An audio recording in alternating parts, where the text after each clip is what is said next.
Number 1.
Please go ahead.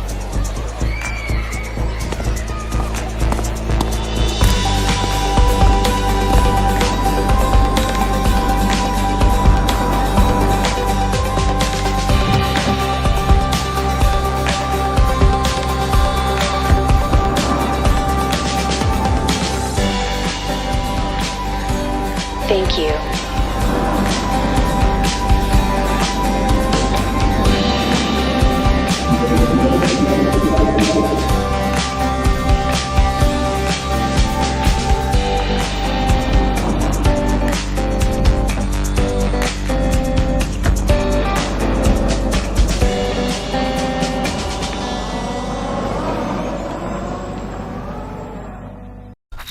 Number 2.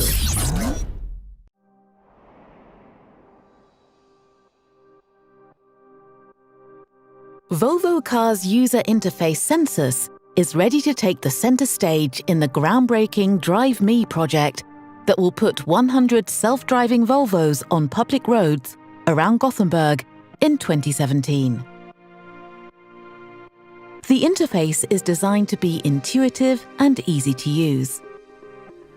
While driving autonomously, the car turns lost commuting time into quality time by keeping the driver well-informed, relaxed, and confident that the IntelliSafe autopilot is completely in control.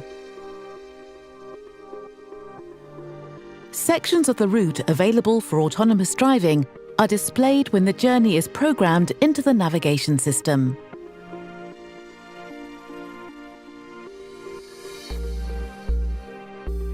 When entering the road approved for autonomous driving, the car signals that the autopilot is available. Lights on the steering wheel paddles start flashing.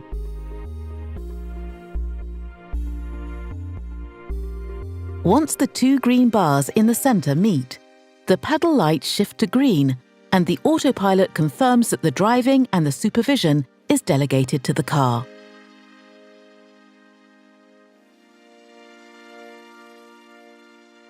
The remaining driving time in autonomous mode is counted down in the center of the right dial, keeping you informed about how much free time you have left. Functions not available during active driving are now available to use. The autopilot monitors a complete 360-degree view of the surroundings and tells the driver about what's happening in the traffic environment, such as a smooth overtaking of a slower vehicle. When autonomous driving is no longer available, the driver is requested to take back the control and continue the journey. A countdown is displayed. If the driver, for any reason, doesn't use the pedals to regain control, the car will bring itself to a safe stop.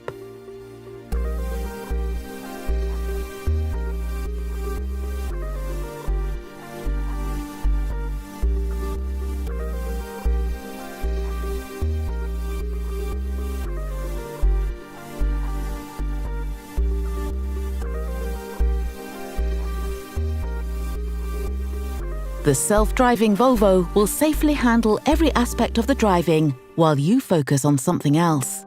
But anytime you want confirmation that IntelliSafe Autopilot is on top of its game, the information is always right there, right in front of you. Number 3. Introducing Software Series 7. Start your morning with Summon. While you get ready, summon your Tesla from your Tesla app, automatically opening the garage, pulling out, and closing the garage for you. Combining a newly streamlined interface with the enhanced control and versatility of your daily commute. Over-the-air updates continually improve and add new features to Autopilot. Autopilot removes the stress from your commute. Designed for highway use, Autopilot assists you with the routines of daily driving, whether you're cruising or crawling. To the left and right of the speedometer, find the icons for traffic-aware cruise control and auto steer. These appear as gray when available and blue when active. Use the cruise stalk to engage traffic-aware cruise control. Pull it toward you once to engage smart speed and twice to activate auto steer as well. Keeping your hands on the wheel, ease back as traffic-aware cruise control maintains your cruising speed, dynamically adjusting in response to other vehicles. Auto steer will keep to the curve of the road, sensing both the lane boundaries and the surrounding traffic. If you wish to change lanes, check for space and signal as usual. This triggers auto lane change, which will merge you safely into the desired lane. To disengage Autopilot, push the button on the outside of the cruise stalk, push the stalk forward, or press the brake. Auto steer can be deactivated without affecting traffic-aware cruise control by turning the wheel a few degrees. Please remember that these features are meant only for highway use. Keep your hands on the wheel at all times and stay alert. Auto Park completes a suite of Autopilot features. As you drive past an open spot, pull about one car length ahead and come to a complete stop. Model S will scan the space and display a P on your instrument cluster. Signal and shift to reverse. Press Start and Auto Park will initiate, guiding you perfectly into position.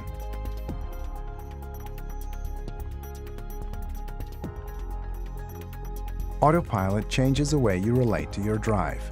It expands your awareness of Model S and its surroundings, enhances your ability to respond, and gives you more comfort and energy during and after your drive. Number 4.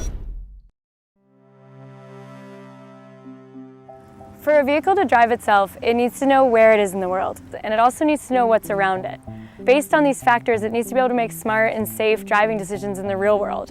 And once you get in the car, you start to get a real feel for the way the technology works and what it's like in real driving situations.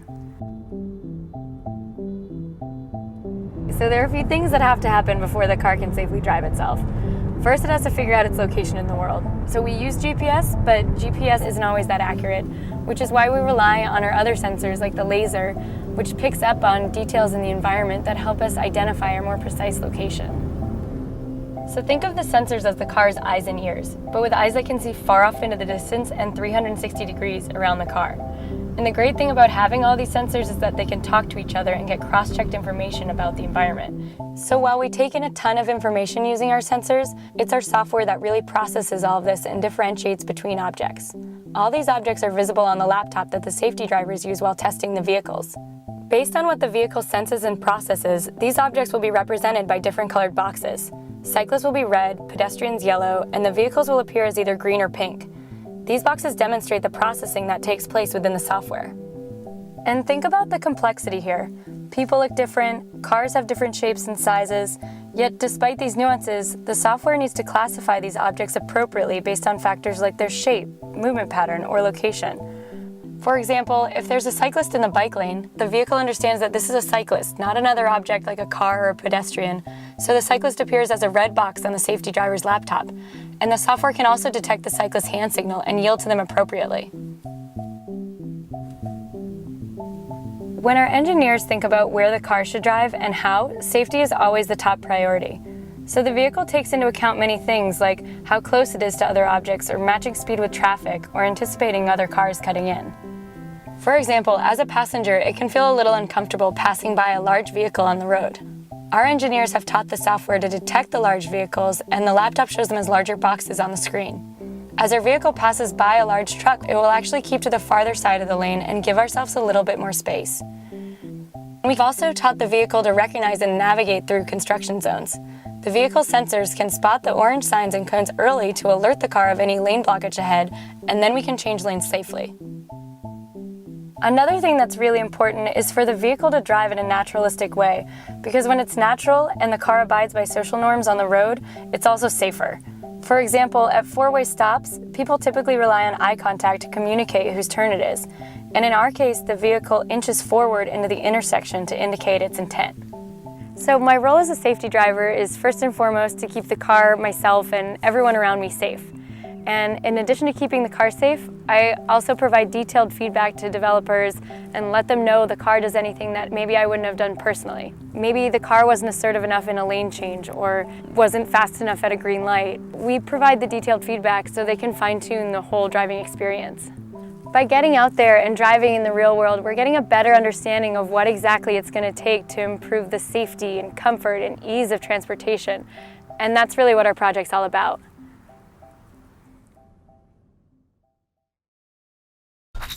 Number 5.